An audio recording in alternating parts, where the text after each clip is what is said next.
Assalamu alaikum wa rahmatullahi wa barakatuh. Peace be upon you all and welcome to the channel. In this video we will be covering variables in Java, God willing. I apologize for the delay with regards to this video. It was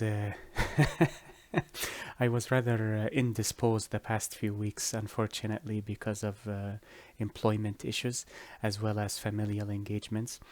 I probably mentioned that in a previous video, but I found myself with free time before Isha prayer, which is the night prayer for us Muslims. And I thought to myself, perhaps I could finalize the video for variables today, or I should say tonight, before I post more content in possibly Saturday or Sunday, inshallah, and God willing. We will see what happens.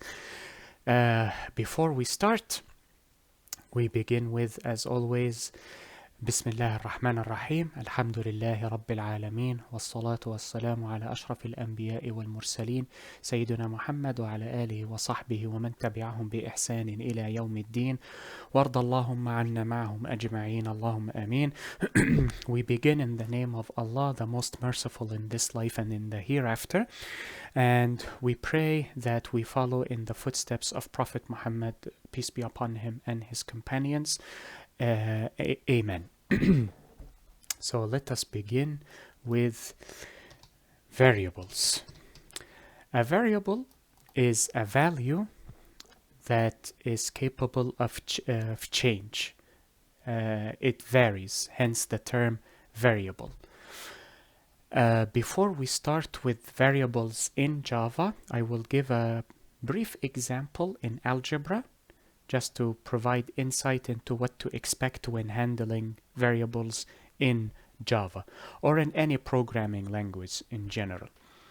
So let us say we have a linear equation for a linear function.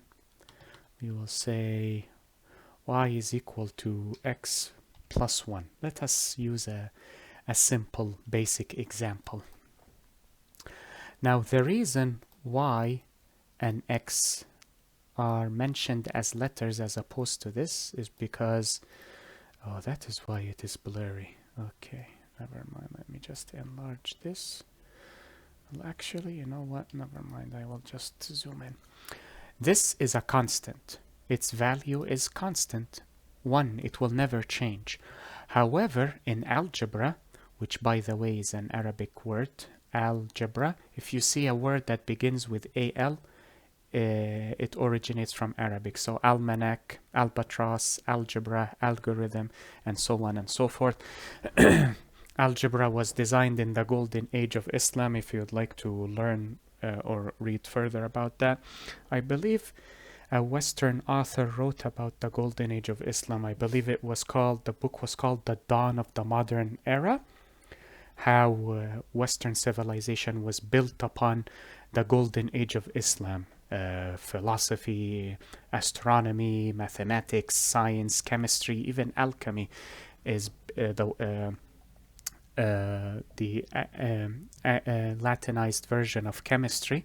However, alchemy deviated from science into well, I will make a separate video for magic in the Straight Path playlist, inshallah, to explain the origins of magic and how magic is being alhamdulillah, how magic is being propagated these days. So that is for a separate video.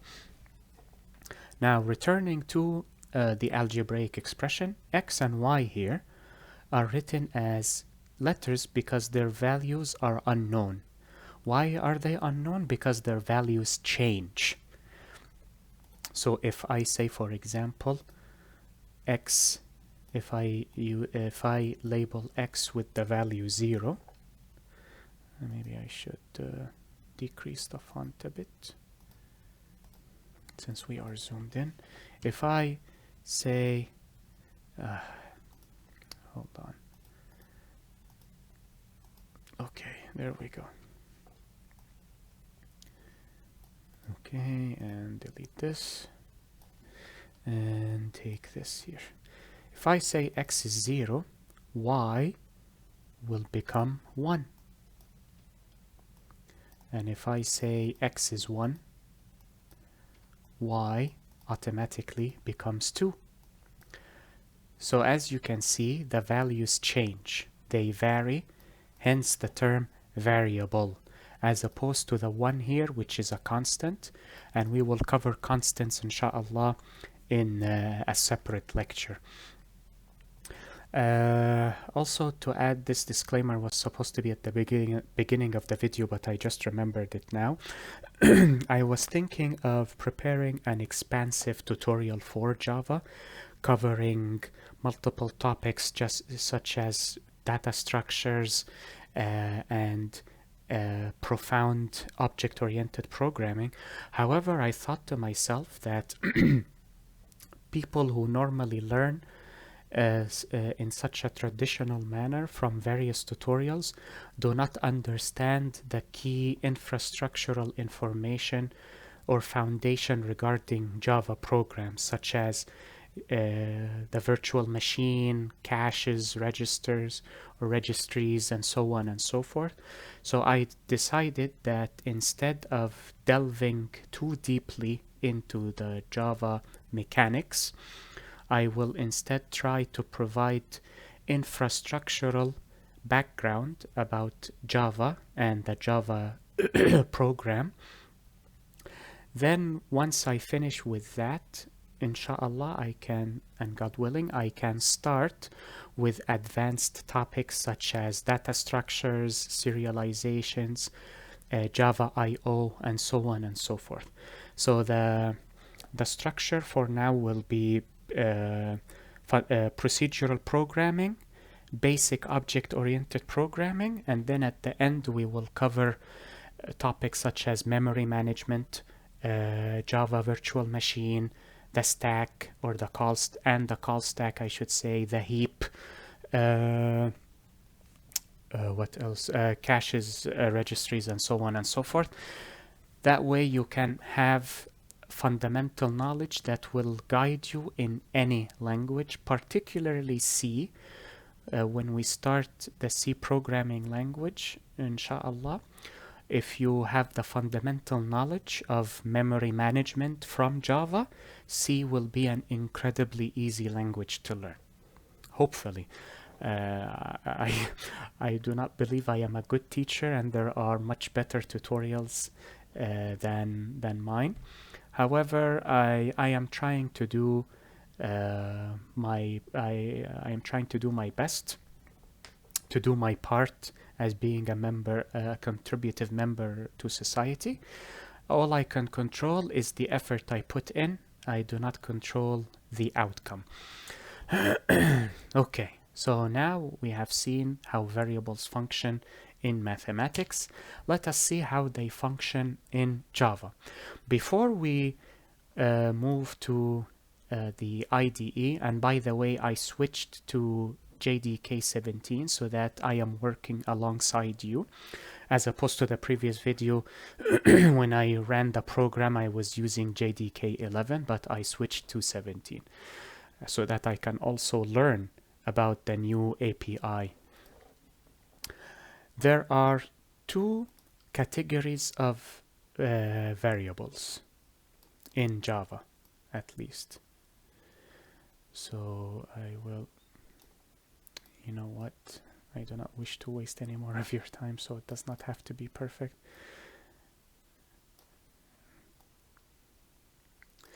One is based off of scope.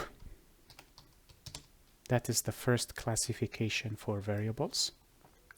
The second is based off of data type. In scope, we have two types of variables. For goodness sake, come on. My mouse seems to be misbehaving. Actually, I'll make it a bit short. Okay, and then you know what? Let me just do this. Copy, paste, transparent selection, and rotate. There we go. And then I'll take this, copy, paste, copy, paste. We have local scope or local variables, and we have global variables. You know what? I will add the third one. I was going to add it in its separate category, but considering that it is somewhat related to scope to a degree, I will add it here. It is not truly related to scope.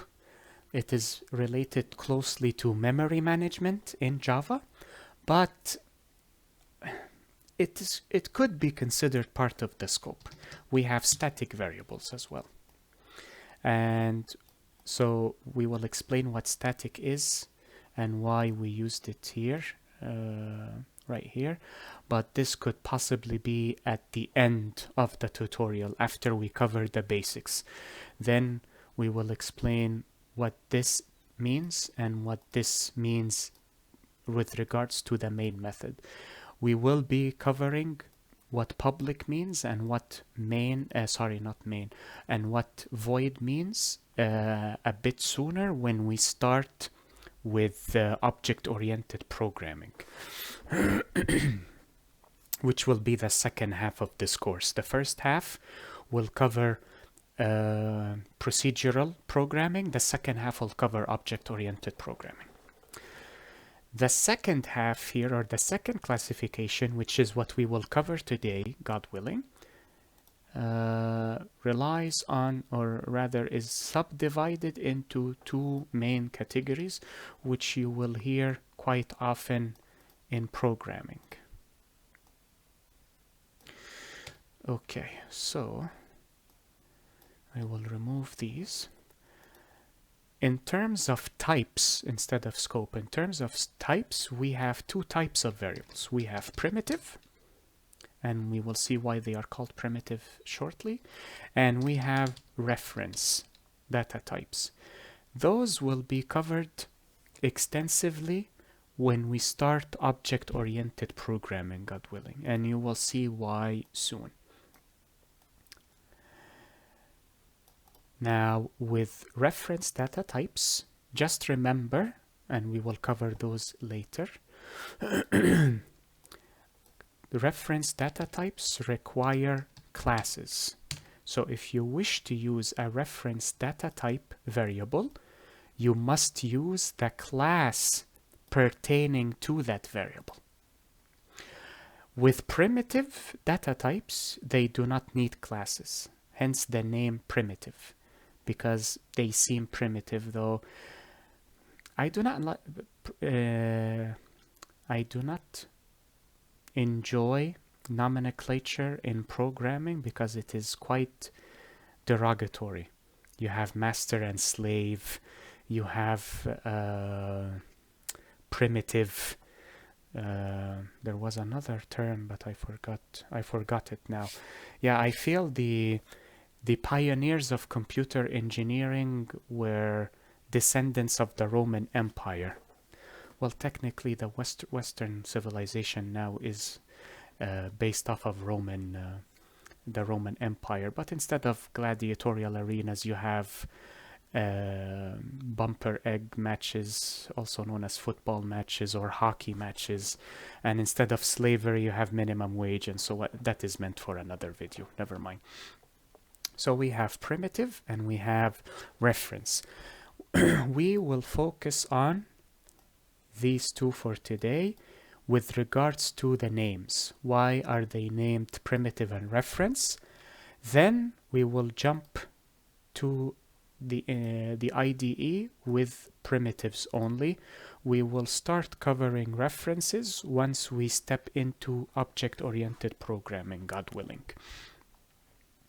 So let us delete all of this, and I will keep these two for the upcoming explanation.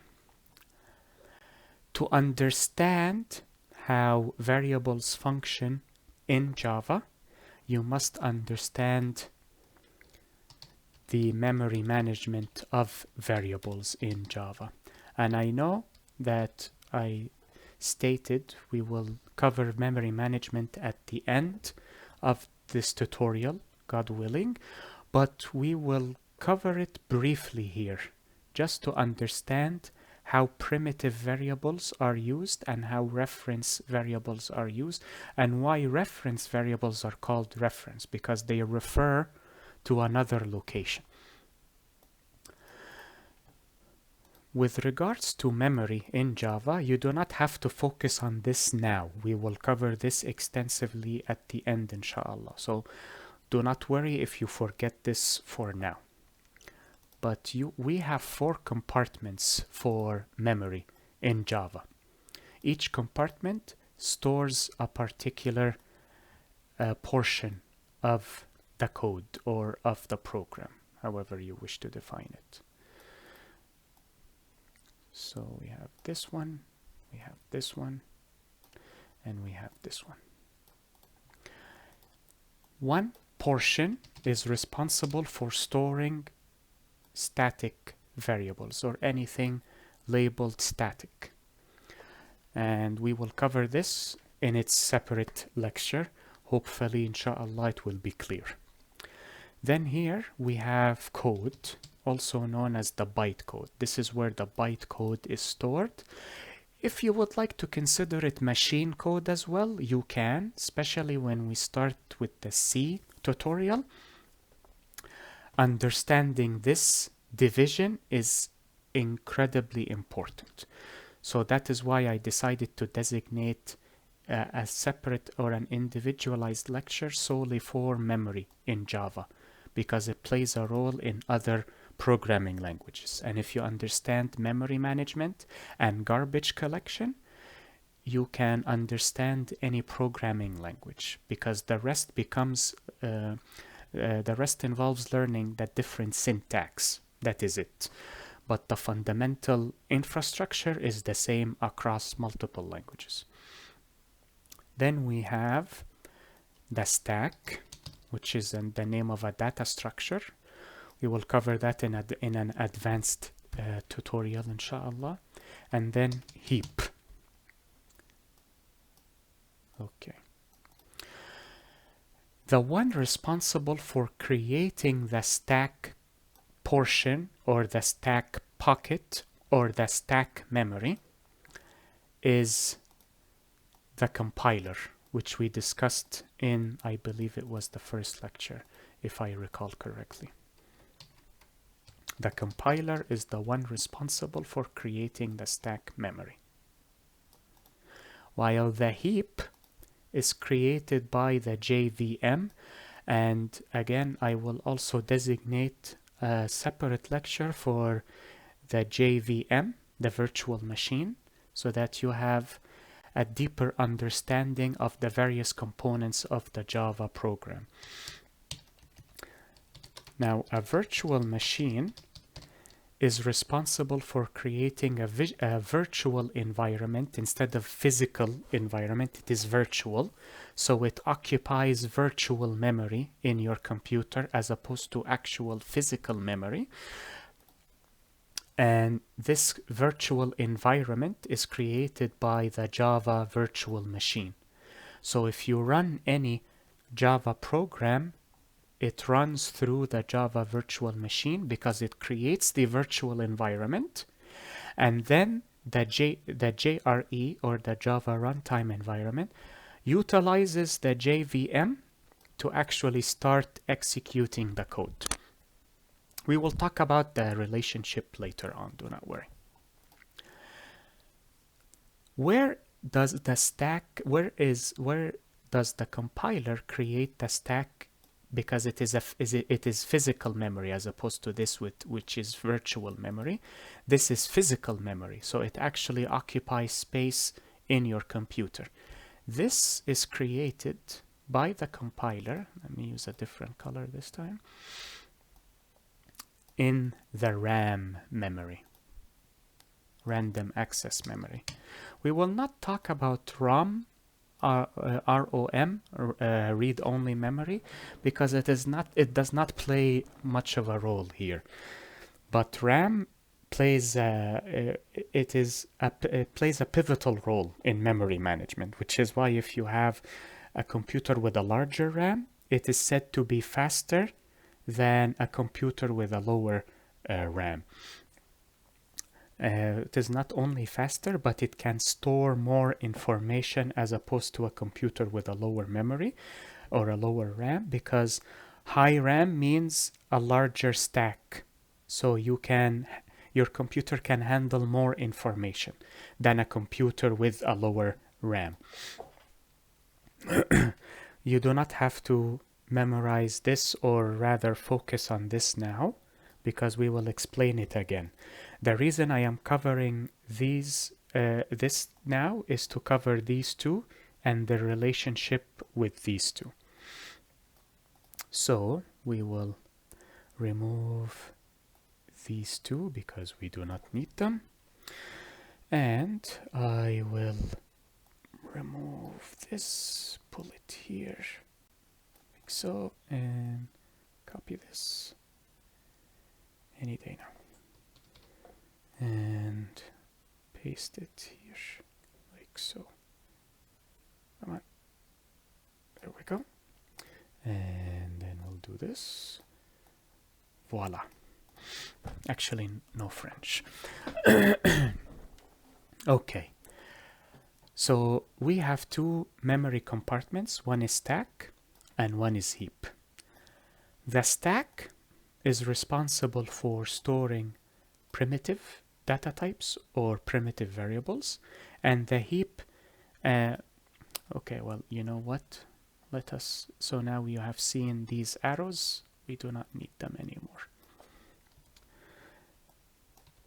So in order to explain this, I will resort to a diagram that I have been using extensively while teaching C. I will represent the stack memory with this. So this will be our stack memory. The heap memory, because it is virtual, does not matter which shape I use, but I will also use the same shape, but I will use a different color. Let me use green, like so. I will be explaining this again in further detail in the memory management lecture, but this lecture, or this introduction, is for defining the variables, or rather how they function in memory, before we join the IDE. So let us say I have a variable of a primitive data type. So I will create a variable here. Do not worry, we will cover all types of primitive here shortly. So let us say I have a variable called x, and I decide to store the value 5 in x. So now this variable is of value 5. I can later change that value to 6, to 7, to 1, to 2, depending on the course or the flow of the program. But let us say initially I will store this value here. This is a primitive data type. 5 as a number is of primitive data type. So just as a reminder, I will put these here. And let me just pull these diagrams downwards. So the stack stores both. It stores both primitive and references. And the heap stores references. And you will see how the stack stores this and the heap stores this. Let me just, yeah, like that. Okay. So once I have created this variable, during compilation, the compiler will see that there is a variable labeled x with value as 5. So the compiler will move to the stack here, create memory, which is known as static memory because it cannot be changed.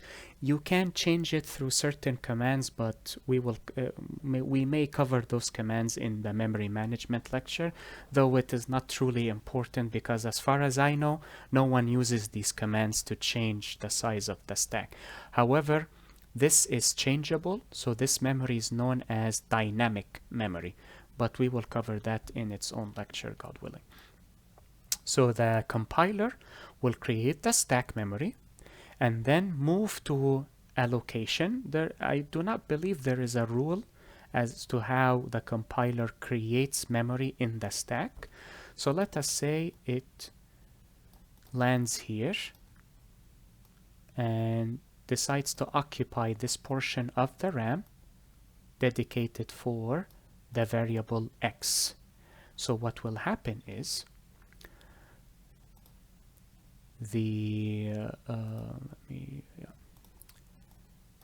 this location will harbor the variable x, and it will harbor its value, which is 5. Now let me create a reference data type. You do not have to focus on that for today. We will cover reference classes or reference data type, when we start object-oriented programming. That way, when we start classes, you understand what is a class, what is an object, what is a constructor, how do you instantiate a class, what is an instance, and so on and so forth. So as I mentioned in the first video, this will not be a traditional tutorial that follows the same staples as other tutorials. I have designed the course in a particular manner, hopefully to help cement the foundation as opposed to simply teaching people how to code. I wish to give people the information that they can obtain either through voracious Google searches or paid courses, but I would like to provide such information for free and provide it conveniently. At least I hope so. So let us say I have a variable that I call name, and I give it this value. Let us say Muhammad, my name.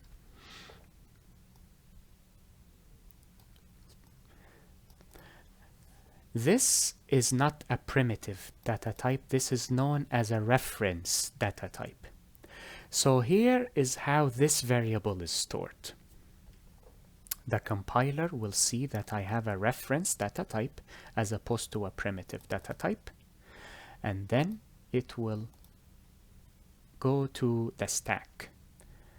Again, store it at a location like so. And then it will say, here is the variable name. However, it does not store the value of the variable. Instead, it stores an address. This number is randomized.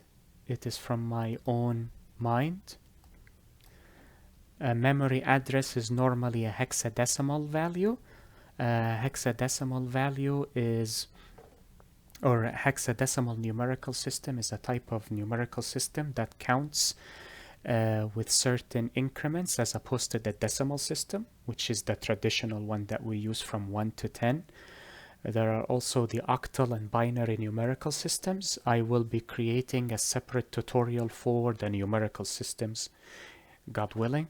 As you can see, I have multiple videos planned. Unfortunately, I do not have the time because of my familial engagements and also my employment situation.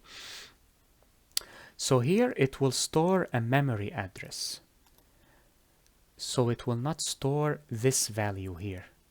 Now the question is, where is this value stored? It is stored in the heap. So what happens is this value, I'll use a separate color to indicate the value, is actually stored. I just realized that I forgot to label these memory blocks. So this is the stack, and this is the heap. So what happens is the value of the reference data type is actually stored in the heap, not in the stack. So the value is here, and I will use this color. I do not think I can squeeze my name in English here. Problem is, the name in Arabic is only 5 letters, whereas in English it is 8 letters. There we go, and then I can use that as a fiduciary when I add the end. Forgot to add. The reason I am adding double quotes is because this data type is known as a string, and when we use a string we normally use it between double quotes. But do not worry, I will explain that in due time. I apologize if this course is taking longer than it should. Unfortunately, I have circumstances that prevent me from being as prompt as I want to be. So this value is stored in the heap. Because this is memory, each memory block has an address, and we will cover memory addresses along memory management, God willing.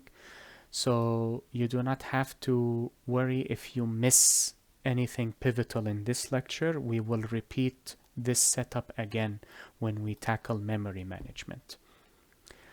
Each memory block occupies a memory address.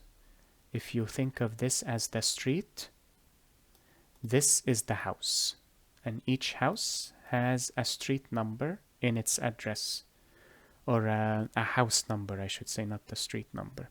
So it has a street address and a house number. So each memory block is considered a house, and each house has an address.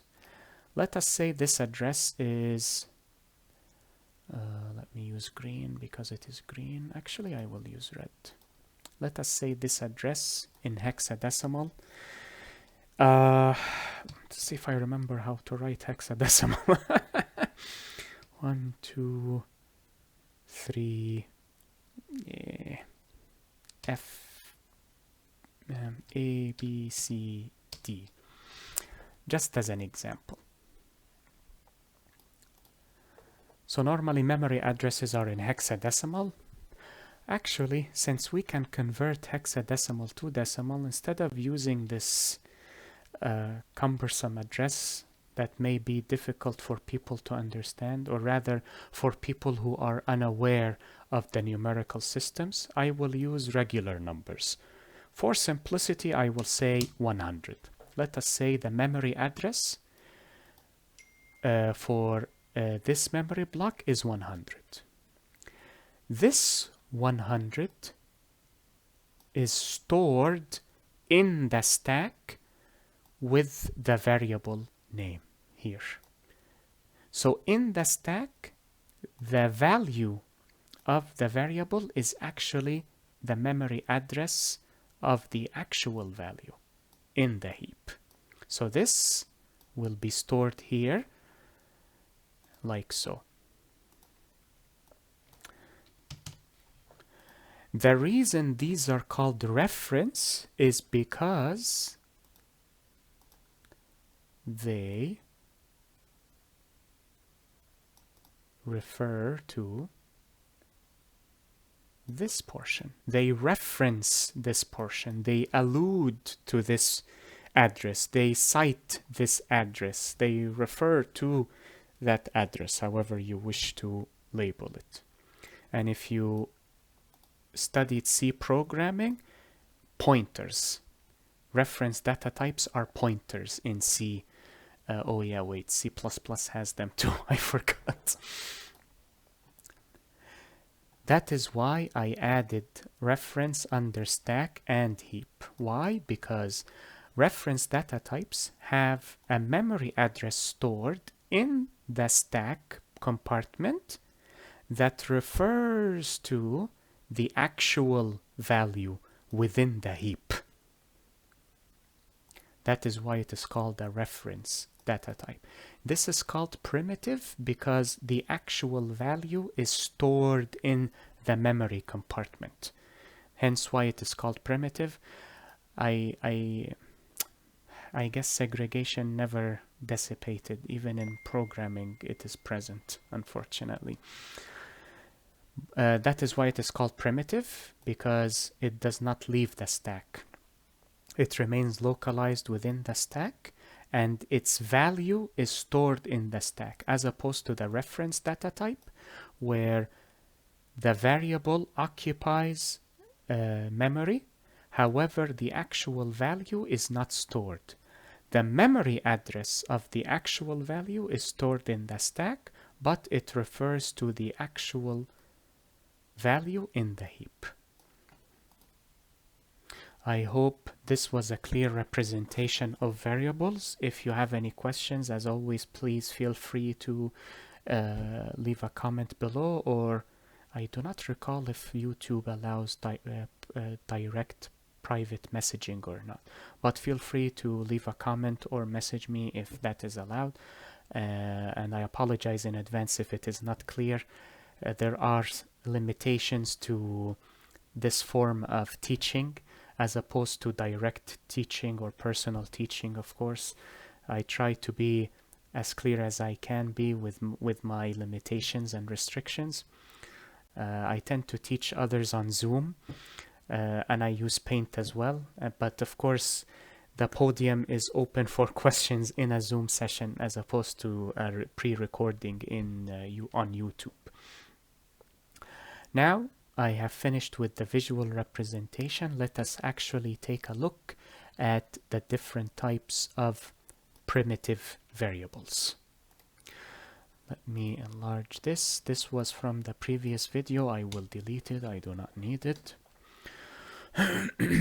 And just to summarize what we implemented in the first video, or I believe it was the previous video, we will be working from the main method, and once we start with the methods lecture, I will explain what the main method is.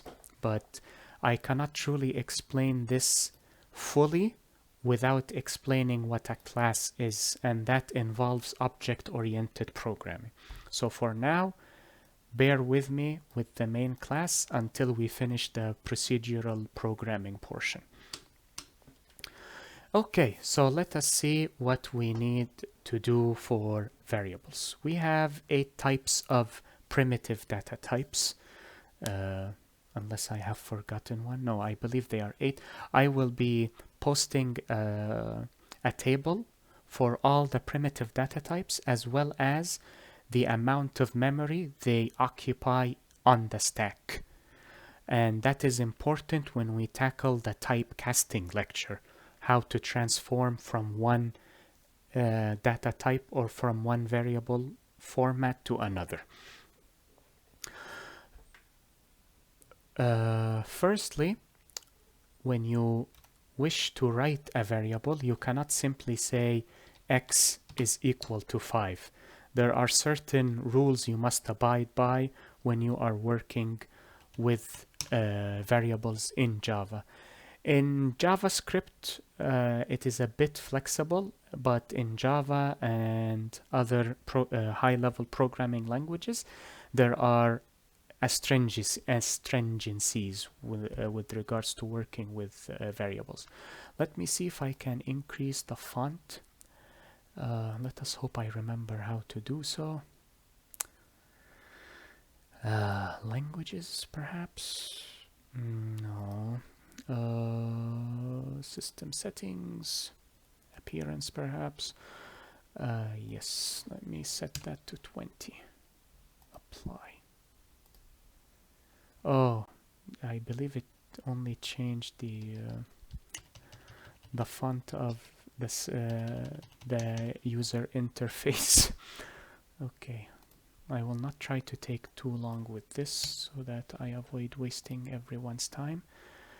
For goodness sake, man, where was it?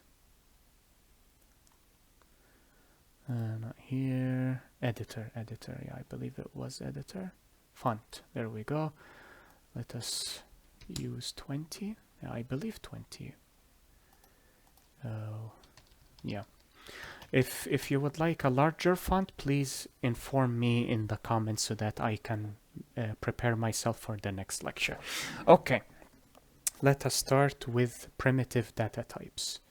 Now, if you'd like to create titles or leave comments, and we will cover comments later on in a separate video, you can use forward slashes. And if you are using IntelliJ, you will notice that the comment has been grayed out. Comments are portions within the source code that are ignored by compilers. Yeah, I will leave it for a separate video. That way we can cover comments in detail, though there is not much to cover in comments. It is quite simple, but I would prefer to leave it for its own separate video. So we will cover primitive variables. Whenever you wish to define a variable, there are two steps to defining a variable. So let us call this defining variables. Step 1 is known as declaration. That is the first step you must implement when you wish to work with any variables, whether primitive or reference. For any variables, you must declare the variable. What is declaration? Basically defining the type of the variable. And I do not mean whether it is primitive or reference. The 8 different types of primitive. You have 8 types, so you have to inform the compiler of the nature of your primitive variable. So we said we have 8. I will declare all 8 together. Firstly, we have byte, and I will call the variable A. And we will end it with a semicolon. Whenever you write a statement or an expression, you must end it with a semicolon. Otherwise, you will have a syntactical or a logical error and your program will not compile. We will talk about errors in a separate lecture, inshallah, God willing. Byte, so let me type this, numbers, or I should say numerical variables. So what I am about to list here or enumerate here are all numerical variables. So if you wish to have a variable that stores a value of a numerical nature, these will be the variables you use. What is different between each variable is the number of digits it can accept, because as the number of digits in a number increases, so does the memory consumption. So if you wish to store a large number, you need a large memory compartment. If you wish to store a small number, you use a smaller compartment. That way you maximize efficiency in memory management. I do not remember the memory allocation for each variable currently, but I will be attaching a document that lists all the variables and the memory consumption of each variable, so you can prepare the usage accordingly. But byte is the smallest number. I believe it accepts only 1 or 2 numbers, 1 or 2 digits, sorry, that is it. Then we have short, and I will call that variable b. So as you can see here, we defined the type of the variable we wish to use, then you give the name of the variable. This is known as declaration, which is step 1. We will cover step 2 after we finish the list. Short, as the name implies, stores a small number. I believe the maximum for it was in the thousands, if I recall correctly. I will also, in that document that I will be associating with this video, you will see the different ranges of numbers that each variable can store. Then we have int, and you will possibly see this often, int. I do not recall if long was shorter than integer or longer than integer. I do not recall, to be quite honest. Int is shortened, is the syncopated version of integer. And I believe this stores up to 2 billion, 2 million, I do not recall. I honestly do not remember. Then we have long, which stores longer numbers. It could be after short, I honestly do not remember, but I will be attaching that document so you can have the proper order for the variables. And okay, let us see, byte, short, int, long. Okay, so these are whole numbers.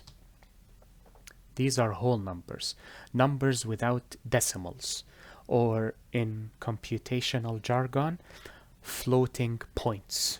This decimal is known as a floating point. So if I wish to say 5, I can store it in any of these. If I wish to say 5.5, I cannot store it here. I have to store it in another variable. These variables, and we will call these floating point numbers.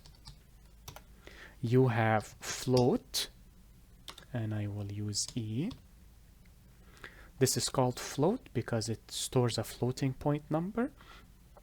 And the one that accepts a larger number is called double.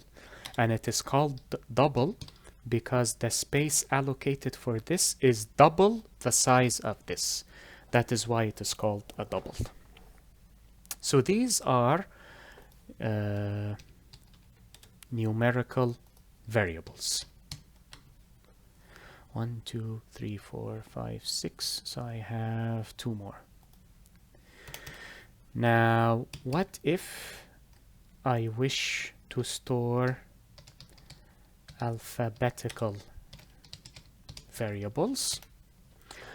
These require other variables. Well, it is only one for this. This is known as char, or car if you wish to call it that way. Car or char is the syncopated version of character. So it can store A, B, C, D, and so on and so forth. But it can also store special symbols such as at, exclamation mark, pound sign, dollar sign, percent sign, and so on and so forth. These are known as characters. So they are stored in this variable here. Lastly, we have a specialized variable known as Boolean variable. Boolean is the name Boolean refers to the person who invented Boolean algebra. I believe his name was, I do not remember his first name, but his last name was Boolean. These variables are binary, such as yes and no, male or female, 1 or 0, true or false, and so on and so forth. The declaration for these variables is referred to as Boolean. It is longer than what you write in C, or I believe C# as well. You just write bool without the E in. I do not know why.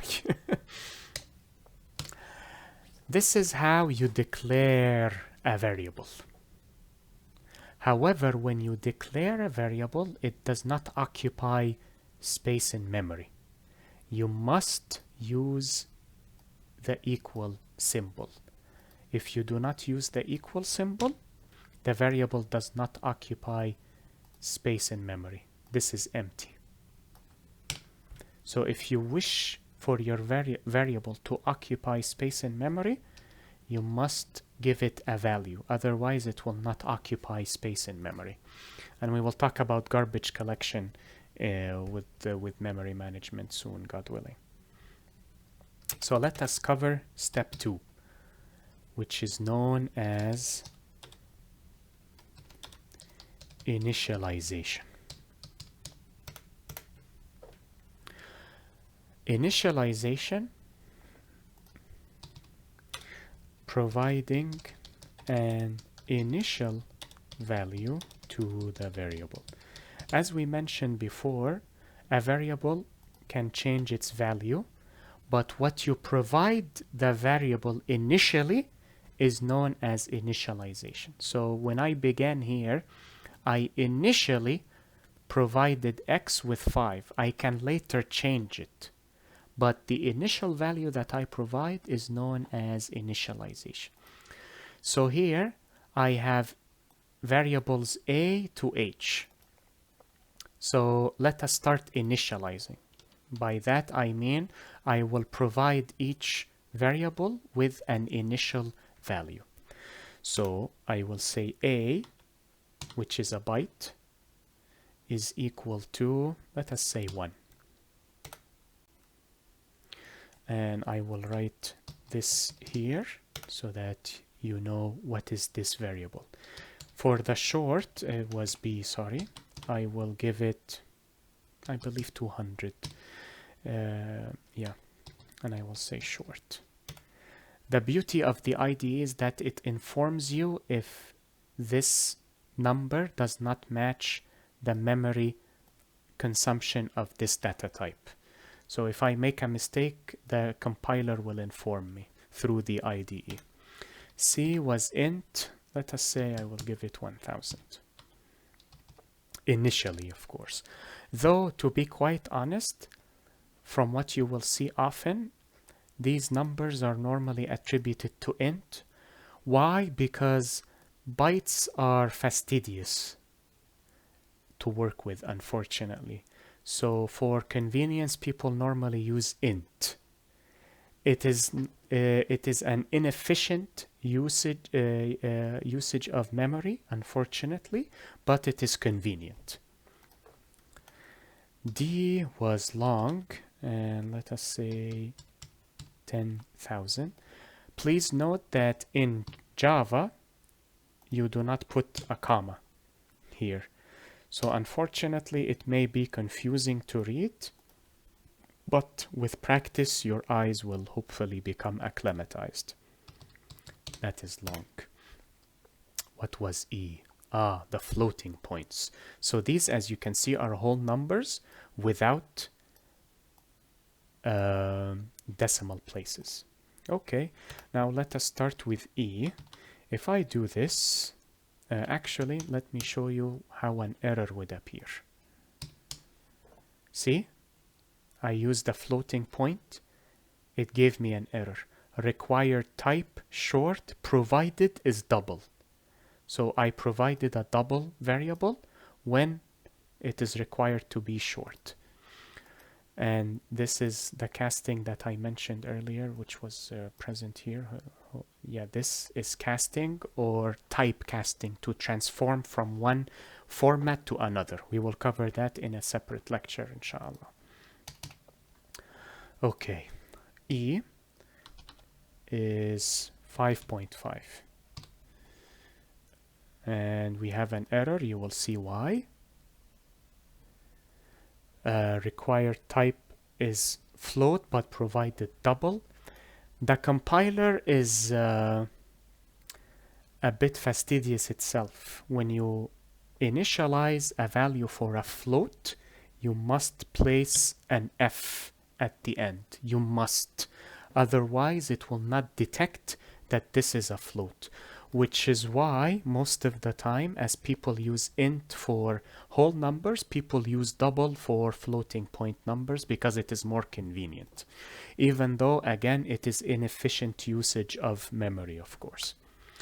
F is a double, so let us say 123.5654. That is what I type. So as you can see, with float, you must place an F. You must. I do not recall if a capital F would.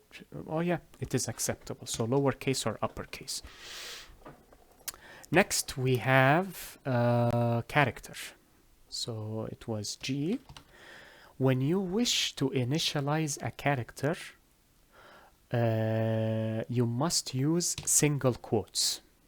You cannot use the quotes must be present, but they cannot be double quotes. Double quotes is for a different type of a variable, and it is a reference data type. So use single quotes, and as you can see, the IDE provides the end quote as well when you start. And let us say A, and then end with a semicolon, or I can use the @ symbol, and I can use a hyphen. I can even use a space, empty space, that is considered a character, brackets. I can use numbers as well. However, because these are alphabetical variables, the compiler here will read it as an alphanumeric. So it will think that this is text instead of number. So be careful with that. And we will see the uses of this later on when we tackle advanced topics, inshallah.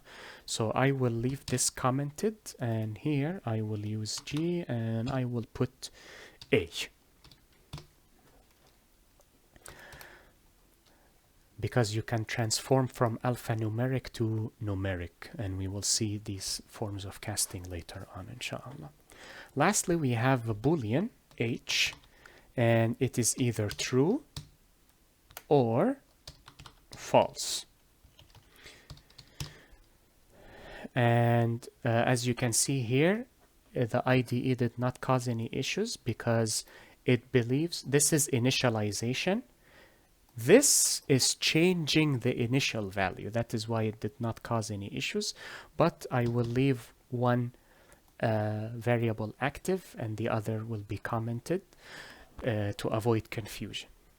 And as you can see, the IDE highlights true and false with certain colors to indicate that these are keywords. And we will discuss keywords in a separate lecture, inshallah. And we will discuss what true means and what false means once we start with control statements and loops, which will be soon. Okay. So as you can see, so let us declare and initialize another variable so that they are not separated by text. Let us say I will create this variable here. So I will say int x, and then x is equal to 5. Step 1 is declaration. Step 2, I forgot the semicolon, is initialization. However, as you can see, you wrote, or rather I wrote 2 lines of code when I can fuse 2 of them into 1 line, which would be more efficient. I can simply say this, int, well, I will change from x, I will use a different variable. I will say y is equal to 6. In one step, I declared and I initialized. Then, when I wish to write the code with y later on, I can simply say y is equal to 7, or I can say y is equal to 20, or whichever value I deem worthy. But before initialization, there must be a declaration. the compiler must know what this variable is of which data type. Similar to TypeScript, it is JavaScript, but it introduced data types. This process, if you combine these two, is known as assignment. Though you will hear people use the term initialization instead of assignment. People use it interchangeably. It does not truly matter. With programming, what matters is actual code. It does not matter what you discuss or which vernacular you use. As long as your code is written correctly, that is what matters. So this covers how to designate a variable in Java. You must declare it, then you initialize it. You can do so separately. It would depend on how you plan your program, and you will see certain instances, possibly in this tutorial, where we declare a variable but we refrain from initializing it until much later when it is needed. So this is acceptable if you would like to initialize it later when necessary. However, if it is not necessary to initialize it later, it is best if you assign it instead of declare it and initialize it. You can also declare, initialize, or assign multiple variables in one line. So for example, you can say int, let me comment all of these. So if you wish to comment out multiple lines, Control / and it does it for you automatically. We will cover this in the comment lecture. And here, of course, it gave me errors because I removed the declaration. So I will simply do this. I will do this. And I will do this. And I will do this. Now, let us say I wish to create 3 int variables. I can say int x, y, z, and then initialize x is equal to 5, and then y is equal to 6, and z is equal to 7. Or I can do this. I will leave this here for your reference, but actually before that, let me copy these and then comment this out. I'll do this. So what I can do is the following. I can say int x is equal to 5, y is equal to 6, and z is equal to 7. So you can assign multiple variables in one line, provided that you use the comma. If you do not use the comma, it will cause issues for you, as you can see with this emphasized red hue here. And I believe that is it for variables, unless I am missing. I feel that I forgot an important portion of variables, or a portion of the variable lecture, but I believe that is it. What else did I wish to discuss? Byte, short, int, long, float, double, char, and Boolean. Yeah, I believe that is it. Hopefully I did not forget anything. If I did forget a topic, I will create an addendum and post it on the playlist, God willing.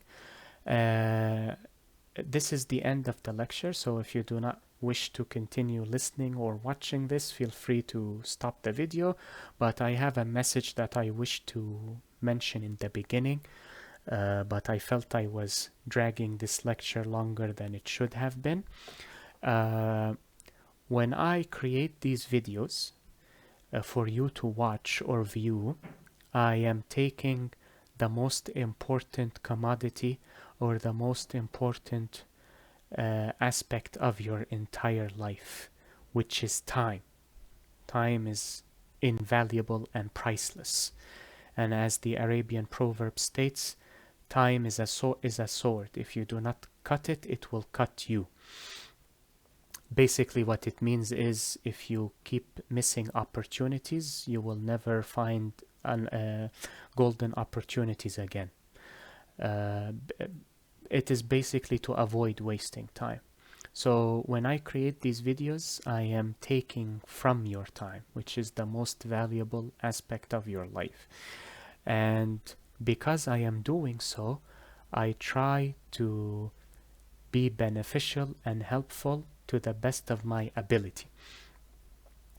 Simply because these simple videos that you will see on other tutorials take 3 minutes or 4 minutes does not mean that I am intentionally wasting your time. I am trying to be as clear and informative as I can be with the current restrictions that I have, which is basically teaching through a recording as opposed to teaching directly, of course. So I hope that you do not find these videos wasteful, and if you do, that is simply my teaching style. Feel free to peruse other videos, of course, if you would like. I do not mind. As I said, I control the effort. I do not control the outcome. We always control the effort that we put into a task. We never control the outcome. So if I fail with that effort, I fail. It does not belittle the effort I placed in. And if I succeed in my outcome, that is more than enough. But if I fail, I do not mind, because what we are expected and what is required of us is to put in the effort. We are not expected or required to succeed. We are required to put in the effort, and that is all I care about. I hope this video was helpful and beneficial to you all. If you feel I forgot anything crucial in the video, please leave a comment below, or if you have any ideas, thoughts, or comments regarding the video, how to improve it, what to discuss in future tutorials, please let me know so that we can all benefit. Next lecture, God willing, will cover, I believe, control statements, such as if statements and switch statements. I am reluctant to cover user input early on before covering classes in the object-oriented portion. So yeah, most likely I will cover the scanner class and user input in the second half of the tutorial. Well, I should say this tutorial will be split into thirds: procedural programming, object-oriented programming, and I guess you could say miscellaneous or memory, though it will not be solely memory if I recall correctly, but possibly memory, yeah, or memory management. So I wish to keep user input with object-oriented programming, because then when I mention topics of instantiation or object creation or constructors, you would be familiar with the terms, as opposed to mentioning them now and explaining them later on. So I hope this video was helpful and beneficial to you all. I will see you in the next video, hopefully soon. We will see what happens. Enjoy the rest of your day, be safe and take care, and peace be upon you all. Wassalamu alaikum wa rahmatullah.